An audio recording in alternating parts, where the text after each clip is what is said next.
I was uh, I was told, and I probably I was told I was an unusual, peculiar kid. I loved going out in the wind and letting God twirl me around. I would run and spin in circles to something that God created.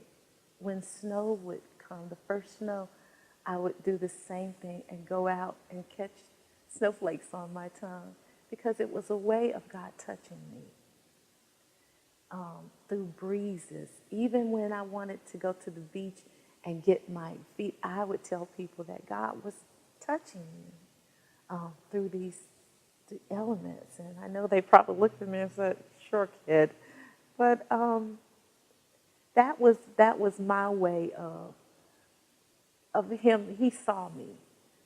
When you're the fifth kid, you don't get noticed in the barrage of jockeying for space in the pecking order. My older sisters still wield that power today, and sometimes I'm not heard. But I know God hears me. And because I had that early relationship when I was little, I think it helped me develop or helped me be a lot more open um, to discovery. Even people of different faiths, they would. Um, I I enjoyed talking about those sort of things, even when I was little. I know it's kind of weird. I guess I was peculiar, huh? Do you remember a specific time that you were doing that and something and coming to realize something about God or yourself?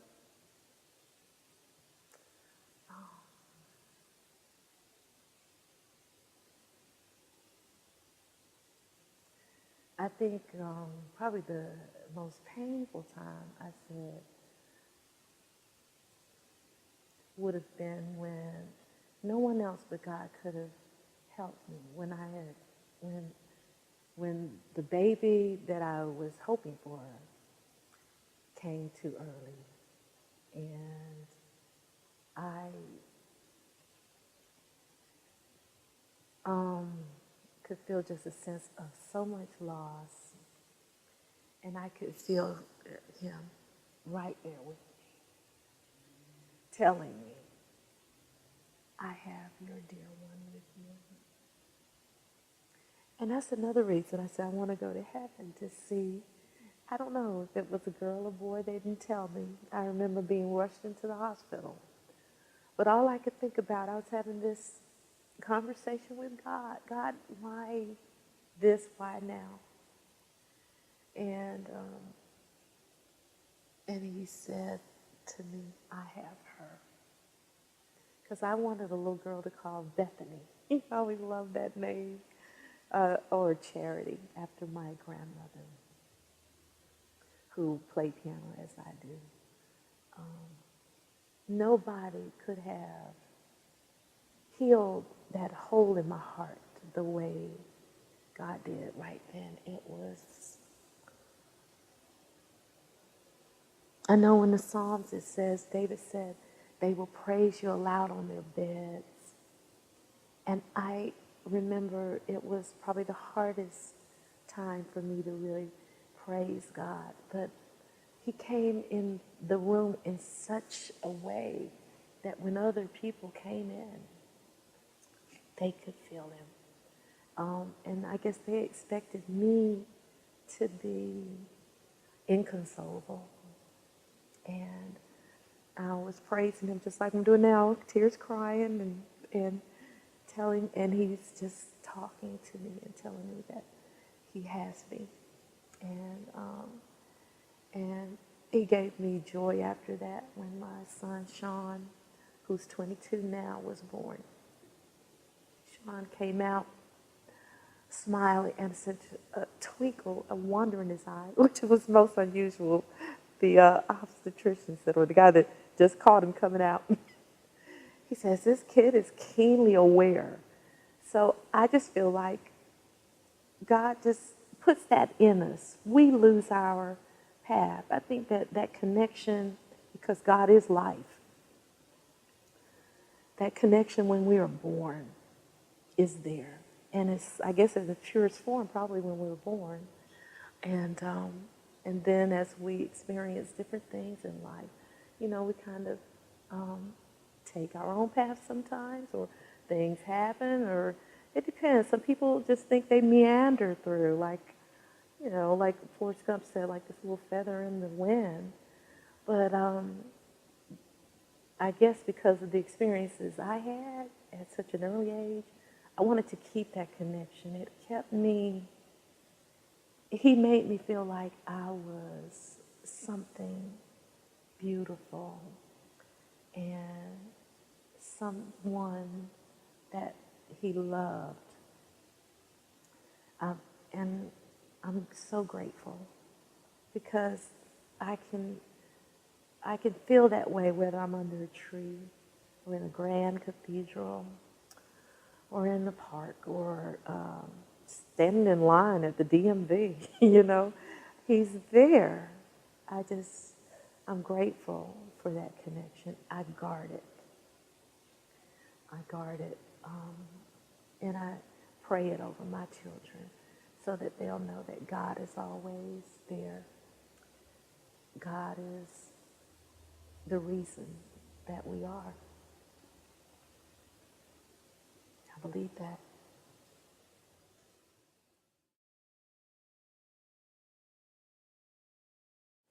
I'm going to say I'm a very loving person.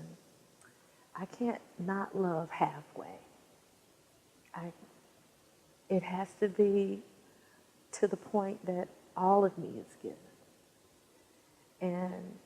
And with that, that means I cherish covenant. I'm all in.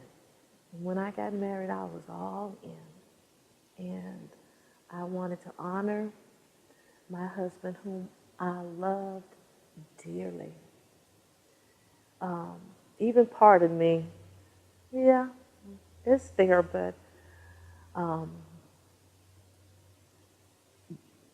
when that is not reciprocated, well, let me go to the happy times, where we had Hickman adventures with our children, or times just he and I, when we would speak our fears together. And he was not a singer as I am. And he would sing me my favorite song, On the Roof, James Taylor. And in his quirky, off-tune way, it was the most precious thing to hear that. But when the children come and the dynamic of your marriage changes and your body changes and you wonder, am I desirable anymore? What can I do to make myself better? And you see yourselves not as having Hickman adventures, but having separate adventures, and one person trying to keep the covenant sacred and keep the bills paid and keep the children motivated. And when, in times when your loved one comes home, to be there for your spouse in every way. And when that stops and they no longer come home, or if they are home, they're not really there, a vacant look on their face. So you overcompensate with other things, or try different venues, different things that probably I can't say in this sacred place, but you try them anyway. And you make promises. And you give away the part of yourself that you keep for yourself. You know what I mean? Things that you said never ever I would do. You consider it, but then, you know, when it gets to the point, you can't faltering. We can't do it. Because of your love, because of my connection with God, I still had to save the separate part for myself for me. When I had given all I could, done all I could, loved to the point of exhaustion, till there's nothing of me left. And still to be told that you're not worthy. And to sit there with the look of unbelief of, I know I didn't hear that from someone whom I've given everything that I possibly could to.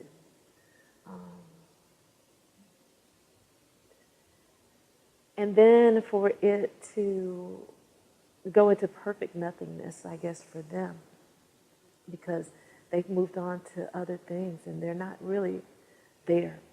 They're gone. And so you try to keep up the facade of being married by yourself. Try that. It's no fun. It's a lie. It's a lie. And you can't keep it up. Who has that kind of energy? God calls you into question. God called Jeff into question. And I know that the word says that God hates divorce.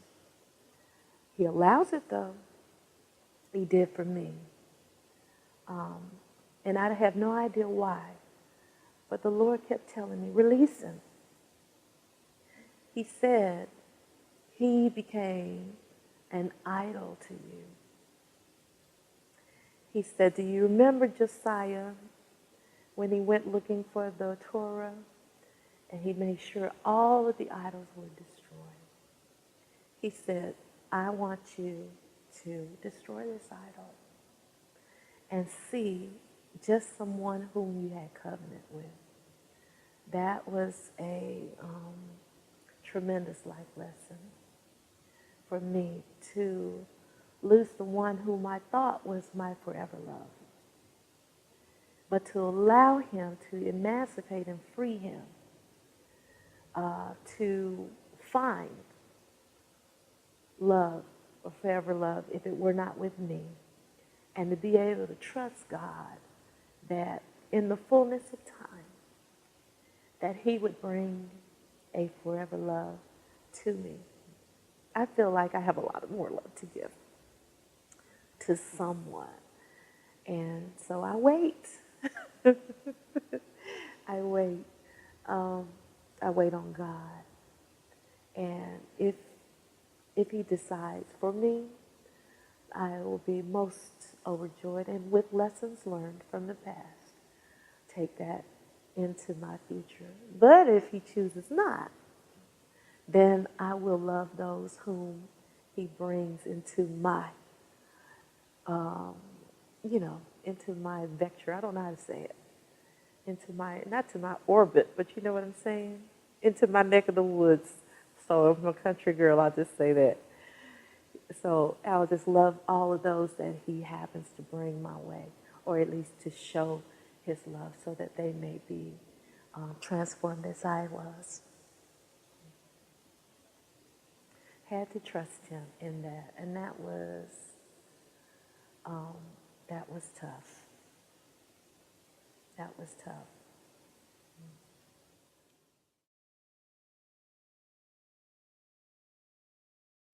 A big part was, I guess,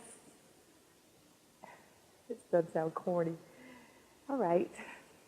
The entire class at Oak Grove Elementary School wanted to do something different. For the morning, we'd all sing the My Country 'Tis of Thee, and we do our pledge. My friend, B. Matthews, goes up to Miss Lewis and goes, Polly can sing Oh Beautiful. And so I did. And there was a hush. You know, when you sing with your family, you just figure you okay. But when you get a response and you're, a hush was over the classroom. And then they started clapping. I didn't know what to do. I'm shy. I'm the peculiar kid. It was right after desegregation. Hardly nobody wanted to even touch you because they thought the black would run off for you. So, but after that, it just broke something off. B was trying to show them that I was just like them, just a little kid, but with a big voice. And I, I I kept on after that. They were always asking me to sing after that. From Oh Beautiful, Miss Bell's class, 1968.